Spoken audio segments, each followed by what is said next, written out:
We lived on 52nd from 1957 to 1959. So you got on 68th when you were 3 years old then? Well, basically 4, right around in there. That had to be still a white neighborhood at that time, right? Well, it was very white. For the dime moves and the lokes, for the 6-4s on spokes, for the OGs that did a dime, came back around on parole, for the homegirls with the scrap game, little homies that gang bang, from Pelican Bay to YA, rearrange your mind frame. Yeah, I know what you've been through, shit you had to go tend to. Your mama gave birth on the turf, I know them killers you kin to. This for the lost generation, broke as hell, man. Lifting weights and I was on swole, they start calling me Big Miz. Original Stutter Box, Eastside Fire, who's Pebble on Bishop, Mid City Gangsta Bloods. Kev Mac video, you know, this is for sure. Kev Mac video, open your soul. This is only the beginning. You could see a lot of white people was going to Harsh Man. A lot of white people was going to Raymond Avenue Elementary School, Washington High School. A lot of people don't know that they used to do a sitcom, and it would come on, and it was filmed at Washington, and it was an all-white school. So did you blend in kind of perfectly because you're not a dark-skinned brother? No, well, racism was in the neighborhood, and you could feel the racism. You could feel the way that the people were acting, because whites were taking a flight from that area, because blacks that were working hard, they were able to move off of Avalon. They were able to move out of different areas where we had migrated from first over to the west side, because the homes were cheap. The homes were like $12,000 on the side of west side, you know, from western to Vermont. We considered that, you know, a good area, a good part of town. You know, people wanted to raise their families over there. So my father migrated our family over there, and it was a cool area. So what did pops and moms do for a living? To move on the west side back then, you guys had to have some kind of My father, he didn't go to school. So, but what he did do, he was a hard worker. So he would clean taco stands. He worked at the Atlas Springs Spring Factory, which is on 51st in Avalon. So that was his steady job right there.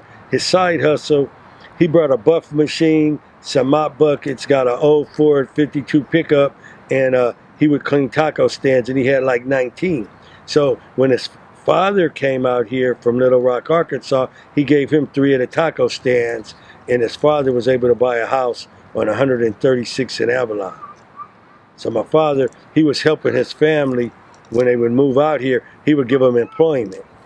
And because the taco stands that he cleaned was Taco El Rey, and the guy who owned Taco Del El Rey, he was pretty, you know, rich. If you look at the situation back then, he had like maybe 19 taco stands. El Rey Taco was pretty big in South Central Los Angeles. So when you landed on 68th, what schools did you attend in that area? Well, the first school I went to was Raymond Avenue. My oldest brother, Big Mouse, he went to St. Rayfields, which is right off of Vermont, 69th, 68, right over there. And my little brother, Rusty, he went with me to Raymond Avenue. My little brother, Lucky, went to Raymond Avenue. Then we all ended up going to St. Eugene's Catholic School, which is on 91st or 92nd in Van Ness. We all ended up there. That's where I met Pookie, and we all went to school there. I believe Jan Brewer went there too. That's where we met all the guys that ended up being Inglewood Chain Gang or Inglewood family. So let's rewind. So when you moved to the neighborhood, there's no gangs up and running at that time. Oh yes, when before I left 18th Street, there was gangs. Like I don't know if I told you guys, but I would hear gunfire when I was a kid. You know, living with my grandmother on 18th Street. And my auntie, my father wasn't the first man from, I guess, you know, from the hard streets to integrate inside of our family. You know, there was another guy named Big Butchie, and he was dating my auntie, and at this time, he was the leader of the East Side Outlaws, which came right down to 18th Street where we lived at. And they would be having fights with these dudes out of the avenues, and they would fight these dudes out the Pueblos, and they would fight dudes out of Liso Village.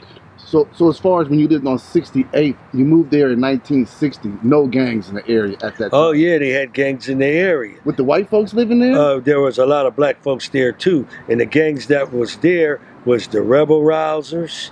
They had these are the gangs that I started hearing about as I got older. When I started going to Raymond Avenue Elementary School, people were making sloths and S's on the wall. You had to make 3 lines, 3, 3, 3 at the bottom. Then you hook them up and you can make this sloths and S. So I said, what's the significance of us always making this sloths and S? And they said, because of the Slaussons. We are baby Slaussons, you know, like that. And then the Slaussons is a gang, you know, like that. And then the leader of that gang was a guy named Bird. So we were little kids. We didn't know Bird. We just knew that there was an influence. How did these Slaussons dress? Well, you got to get some cool-ass sandals. So you get some sandals, you get some Levi's, 501s, you crease them, you wear them kind of high, almost like a flood, and you cut them and you put a baby cuff in them, and you get a straw hat, you put that on, and you get a shirt, a nice fitting shirt, you know, and you let it hang out. You don't tuck it in, but a short sleeve, and you wear that. Now you got on Slauson attire. So these gangs end up playing out. Right? The only reason these gangs played out is because all gangs were supposed to play out. Once these men got out of high school, they had to start doing grown man shit. But unfortunately for this era of gangbanging, these men were drafted. There was a thing called the draft.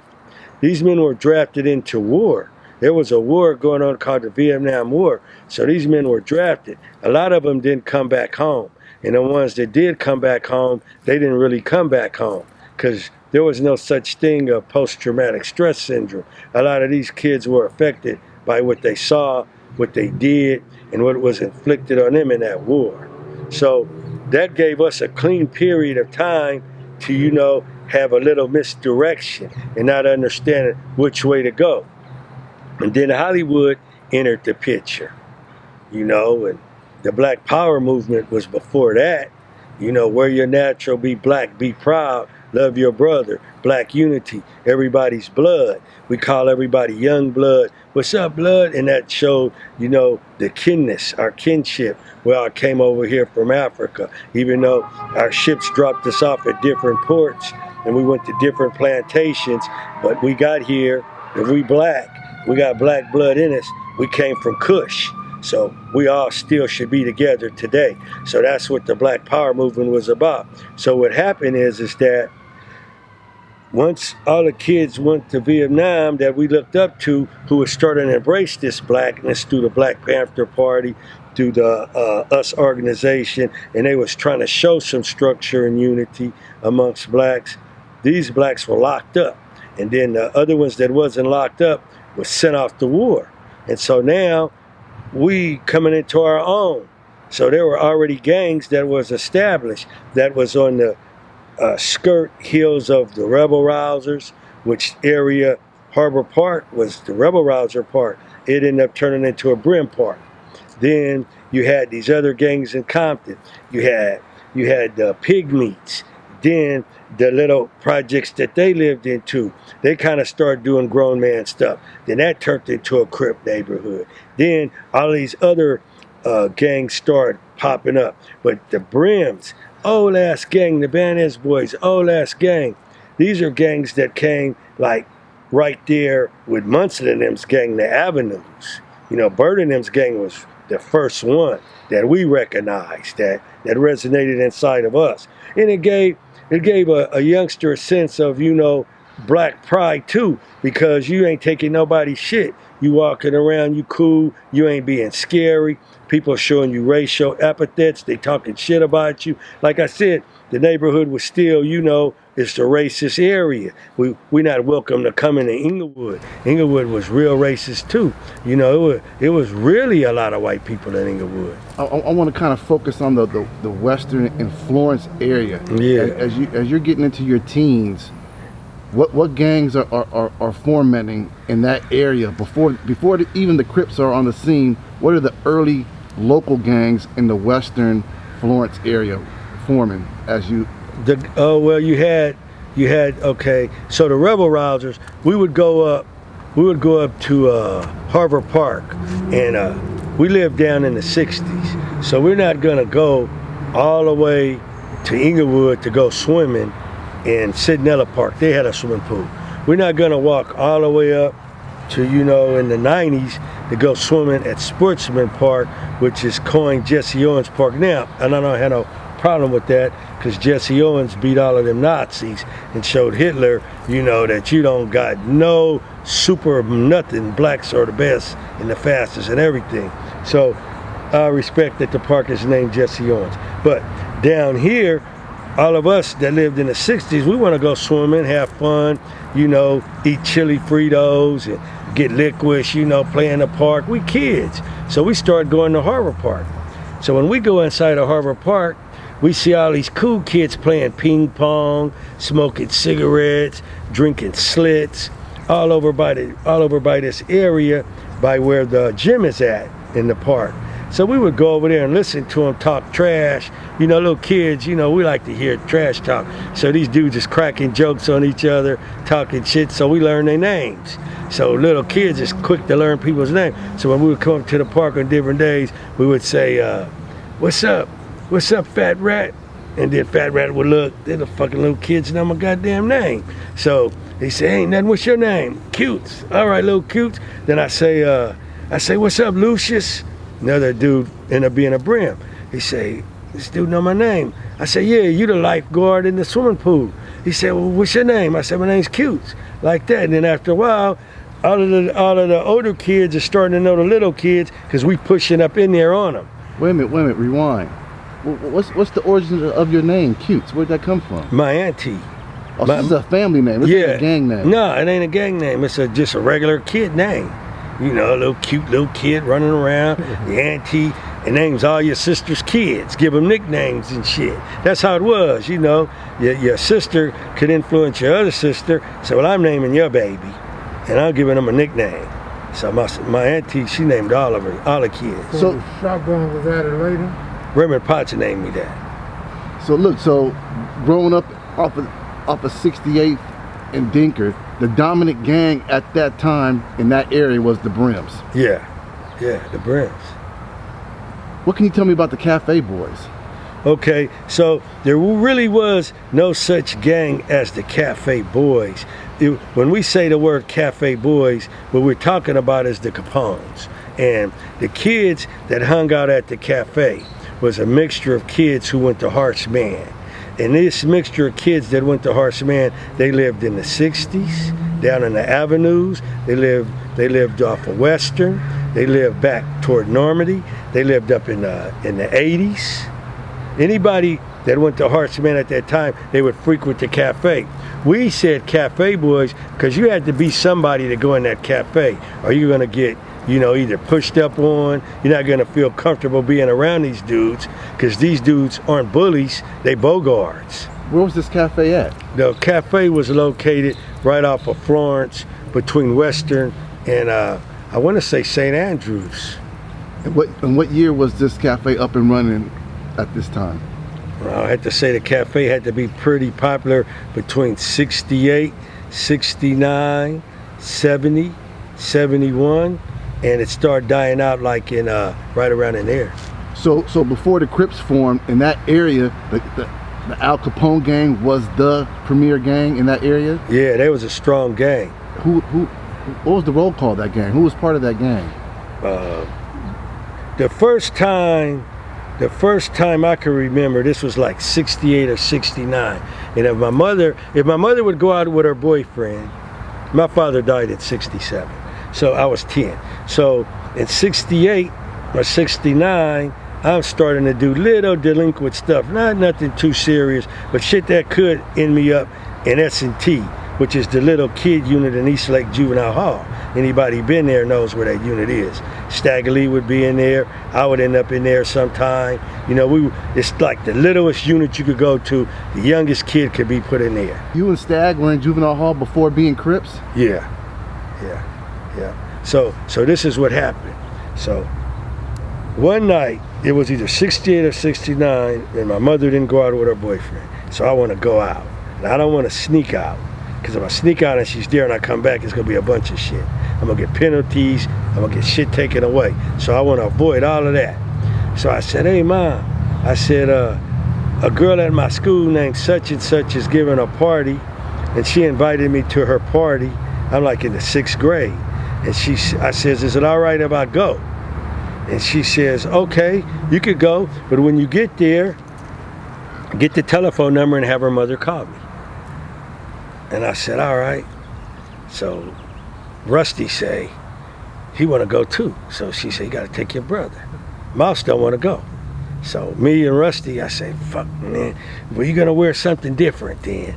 Dress Rusty cool, right? So we go, we already know what the big kids are wearing. The big kids are wearing Levi's, they're wearing track tennis shoes, they're wearing like these shirts look like Monte Carlo shirts, but they're not Monte Carlos, they knits. So we had knits, so we put the knits on, the buttons are cloth. So we all get ready to go, and everybody's wearing hats, stingy brims. So I had an apple, a little stingy apple, and Rusty had a little straw brim. I said, you wear that. So we go up to the party, and Odie's with the crew. They push up in there. Raymond Potts, Perry Manuel, a little dude who rests in peace, Lil Benny. All of these dudes, they hit the corner deep. So I'm like, oh, fuck. But we know Odie. Because his brother Odell go with the girl across the street from where I live, so I already know him. I know his brother Randy. I know Odie. But they're on a different level than I'm on. You know what I'm saying? But I see the kids. We know each other. So they push up in the party. I'm a 6th grader. These dudes is coming from Harsh Man. They Capones. They mob up in there like 17 deep. The party's in the garage. There's a light. Excuse, I gotta get clarification. Yeah. Are you telling me that Raymond Potts and the Shaws were Al Capones? Yeah. Continue. Yeah. And so when Odie pushes up in the party, we like, oh shit. So I say, hey, there go Odie right there. So me and Rusty, we go over there by Odie. So I said, what's up, Odie? And then Odie, he laughed and shit. He said, y'all out here? I said, yeah, man, what's up? So everybody's calling Odie's name. Everybody's saying, Odie, Odie, Odie. So all you hear in the party is Odie, Odie this, Odie that. Next thing I know, Benny said, that goddamn light's too bright. And then Odie said, yeah, pow. And the light goes out.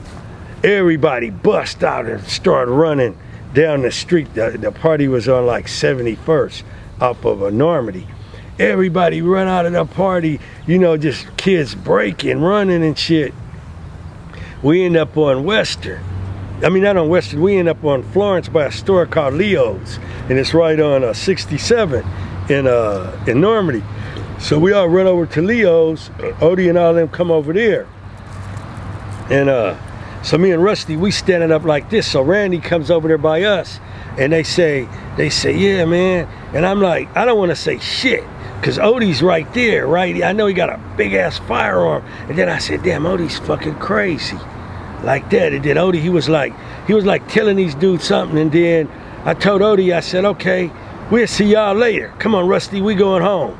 And then Odie and them just said, all right. And me and Rusty went down the street, turned up another block, came in. So I went in the house and I said, hey, Mouse, Odie's crazy. And he said, what did Odie do? I said, man, Odie shot the light out in the party like that. So that was the first time I seen something like that.